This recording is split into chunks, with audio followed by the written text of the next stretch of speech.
2 Chronicles 32.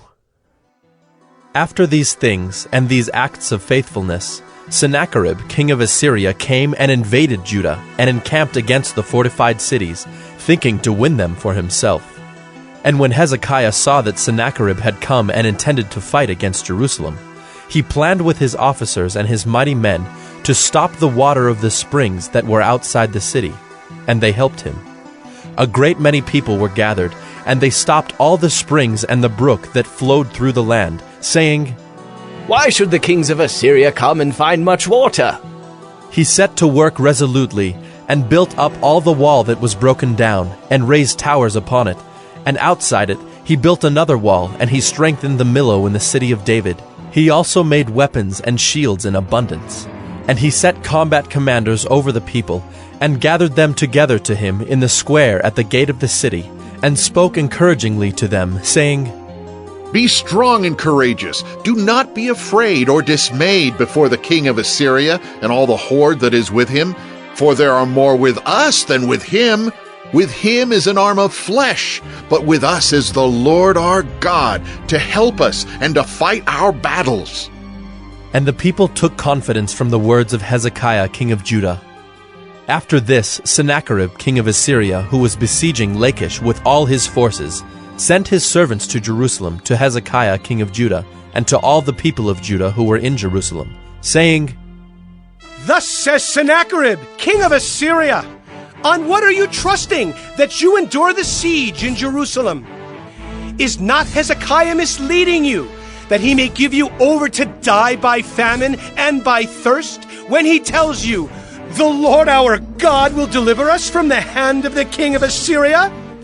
Has not the same Hezekiah taken away his high places and his altars, and commanded Judah and Jerusalem? Before one altar you shall worship, and on it you shall burn your sacrifices. Do you not know what I and my fathers have done to all the peoples of other lands? Were the gods of the nations of those lands at all able to deliver their lands out of my hand?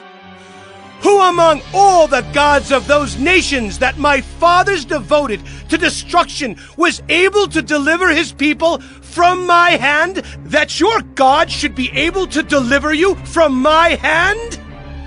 Now therefore, do not let Hezekiah deceive you or mislead you in this fashion, and do not believe him. For no God of any nation or kingdom has been able to deliver his people from my hand or from the hand of my fathers. How much less will your God deliver you out of my hand?" And his servants said still more against the Lord God and against his servant Hezekiah. And he wrote letters to cast contempt on the Lord, the God of Israel, and to speak against him, saying, "Like the gods of the nations of the lands who have not delivered their people from my hands, so the God of Hezekiah will not deliver his people from my hand." And they shouted it with a loud voice in the language of Judah to the people of Jerusalem who were on the wall, to frighten and terrify them, in order that they might take the city. And they spoke of the God of Jerusalem as they spoke of the gods of the peoples of the earth, which are the work of men's hands. Then Hezekiah the king and Isaiah the prophet, the son of Amoz, prayed because of this, and cried to heaven. And the Lord sent an angel, who cut off all the mighty warriors and commanders and officers in the camp of the king of Assyria. So he returned with shame of face to his own land. And when he came into the house of his God, some of his own sons struck him down there with the sword.